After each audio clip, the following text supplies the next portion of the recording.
And there I was the girl from Suits. This one's wife. What will 43% do? Hello, I'm HG Tudor. You'll all be familiar with the fact that this one's wife declared that she is 43% Nigerian.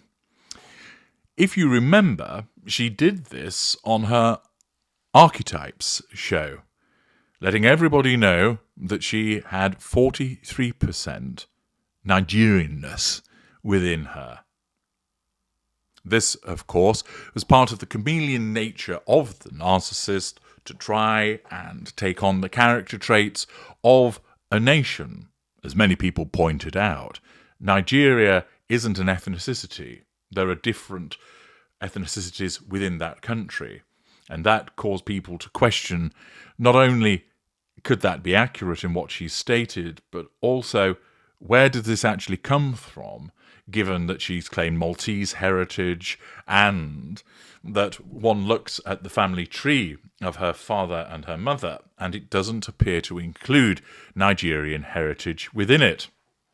Thus, considerable scorn was poured in her direction, but nevertheless she persisted with this suggestion that she was 43% Nigerian.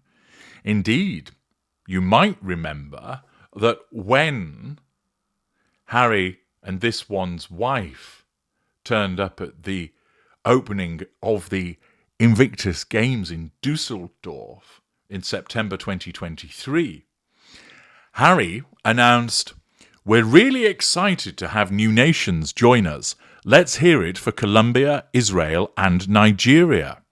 Now, I'm not saying we play favourites in our home, but since my wife discovered she is of Nigerian descent, it's likely to get a little bit more competitive this year." So her genealogical discovery, first announced in 2022, continued to be something that was maintained. In that podcast, this one's wife stated, "I just had my genealogy done a couple of years ago." And her guest asked her, "What are you?" She explained, 43% Nigerian. I'm going to start to dig deeper into all of this because anybody that I've told, especially Nigerian women, are like, "What?" Now, I do remember that there was a group of Nigerian people in the United Kingdom watching her when she visited Nigeria who were particularly scornful of her claims. Thus, she apparently undertook this genealogy test somewhere around about 2020, announces it in 2022.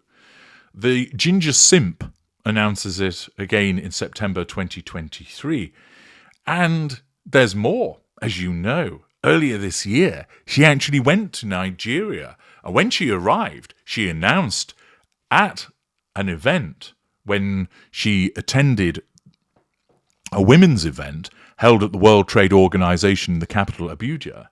She stated, "I want to start by saying thank you very much for just how gracious you've all been in welcoming my husband and I to this country, my country." Following the disclosure of her plans to visit Nigeria, multiple reports surfaced indicating this one's wife's desire to further explore her ancestral heritage. She previously had discussed the difficulties of being an African-American woman, saying that it often means not knowing much about your family history or where you're originally from.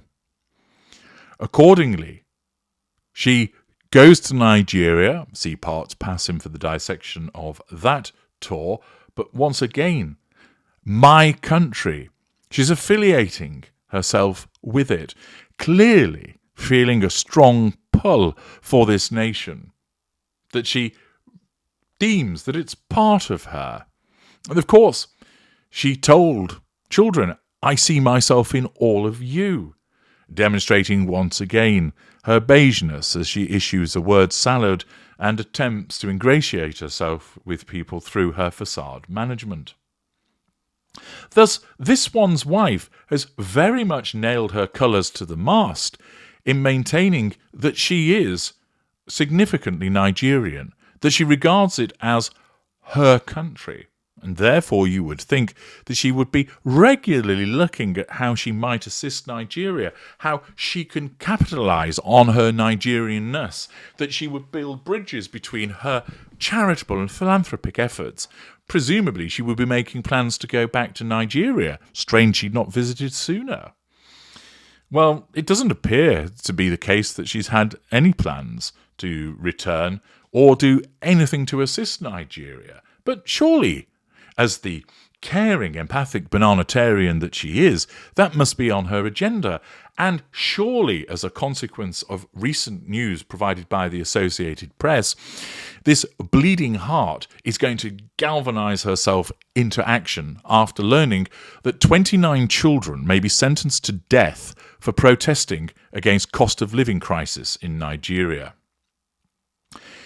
29 children could be facing the death penalty in Nigeria after they were arraigned on Friday for participating in a protest against the country's record cost of living crisis. 4 of them collapsed in court due to exhaustion before they could enter a plea.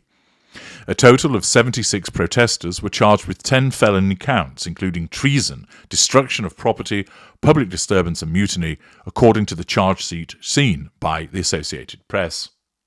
According to the charge sheet, the minors ranged in age from 14 to 17 years old. Frustration over the cost of living crisis has led to several mass protests in recent months. In August, at least 20 people were shot dead and hundreds more were arrested at a protest demanding better opportunities and jobs for young people. The death sentence was introduced in the 1970s in Nigeria, but there have been no executions in the country since 2016.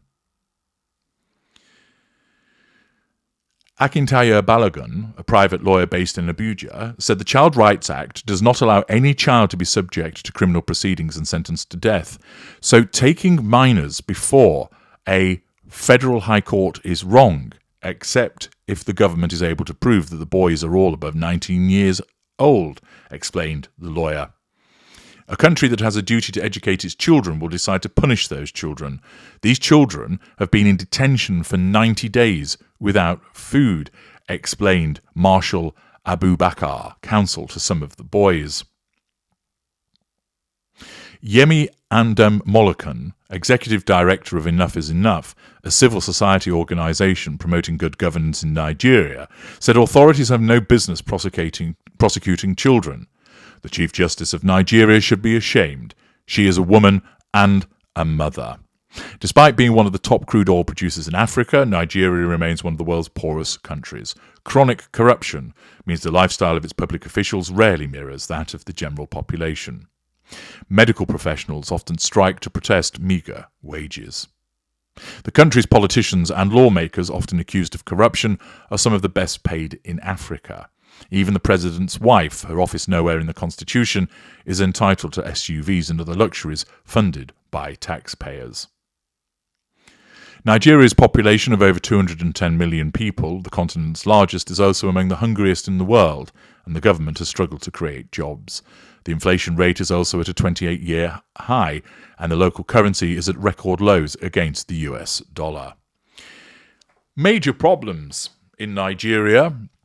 And it's getting worse with 29 children who have been arrested, brought before a court, and potentially sentenced to death for protesting against a cost of living crisis. Where's this one's wife? She's 43% Nigerian. This is her country. Why is she not speaking out about this? I've explained before, of course, that she can't speak out about every injustice in the world. There simply isn't time. But for somebody that doesn't actually have a proper job, somebody who spends her time trying to flog jam and rage scrolling, but somebody who claims to be empathic, claims to care, claims to be compassionate, and claims to be 43% Nigerian, surely, if such injustices are taking place in that country, her country, she would be taking action. Why isn't she paying for appropriate legal representation for the children? Why isn't she operating aid with regard to children who haven't eaten for 90 days whilst being in detention? How is it the case that she is not speaking out about these? Where's the press release? Where is the announcement by Archwell condemning this activity? The fact is, there's silence. Because once again, her declaration that it was her country was just done in the moment to assert control over the people that she's listening to. And she doesn't give a shit about those children. She doesn't care about Nigeria because she doesn't care about anybody other than herself. If she truly saw herself as Nigerian in part, if she truly saw it as her country, she would take an active interest in its problems, be tackling them as best she could. She wouldn't be able to solve them, of course, but she could do something, and she would be issuing condemnation about this behaviour. And yet, there is silence. She can't even claim that she's busy. American Riviera Orchard isn't doing anything. She's not making any content. She's probably sat around on her backside pouring another drink whilst wondering where Harry is. Once again, as is the case with the narcissist, and this one in particular, it's all about the speaking and not about the doing. All about getting the prime aims through talking about things rather than actually getting on with doing them. And once again, she proclaims that she has a part of a nation and then demonstrates that it's horse shit. I'm HG Tudor. Thank you for listening.